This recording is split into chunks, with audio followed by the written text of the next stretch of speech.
வணக்கம் வியூவர்ஸ். பார்த்தீங்கன்னா நான் என்ன சொல்ல போகிறேன்னா, கடகம் ராசிக்கு பாக்கிய சனி வராங்க. 9க்கு வராங்க. இப்போ இது நாள் வரைக்கும் 8ல் இருந்தவங்க சனீஸ்வர பகவான் இப்போ 9க்கு வராங்க. 9க்கு வர்றதுனால இனி வரும் காலங்கள் பொற்காலங்கள் தான். கடகராசி நேயர்கள் பயப்பட தேவையே இல்லை. என்னன்னு கேட்டிங்கன்னா, இதுவரை இந்த கடந்த 5 ஆண்டுகளாகவே ஒரே கலவரம் தான். இனி வரும் ஆண்டுகள் அவங்களுக்கு கொஞ்சம் மென்மேலும் கொஞ்சம் வாழ்க்கை பாதையை வழிவகுக்கிற நாளாக தான் இருக்கும். இனி துணிந்து செயல்படலாம். ஆனால் நம்ம குலதெய்வம் வழிபாடு மிக அவசியம்.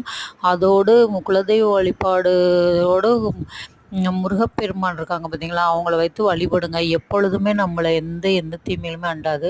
ரைட். அடுத்து என்னென்னு பார்த்தீங்கன்னா, பாக்கிய சனிக்கு வர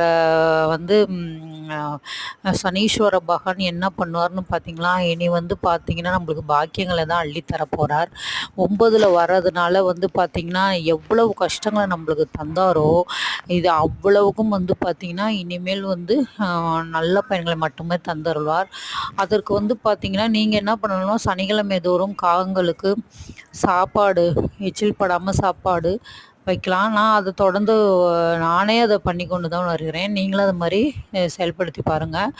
அதே மாதிரி மற்ற பறவைகளும், காகம்னு மற்ற பறவைகள் அனைத்துக்குமே, வாயிலா உயிரினங்கள், ஜீவராசிகள் அனைத்துக்குமே, காகங்கள், பைரவன்னு சொல்லக்கூடிய நாய்கள், இந்த மாதிரி எல்லா உயிரினங்களுக்குமே உணவு அளிக்க நமக்கு எந்த ஒரு தீமையுமே நெருங்கவே முடியாது. எந்த இது அஷ்டமத்தில் வந்தாலும் சரி, எது ஒன்றுமே நம்மளை பண்ணவே முடியாது.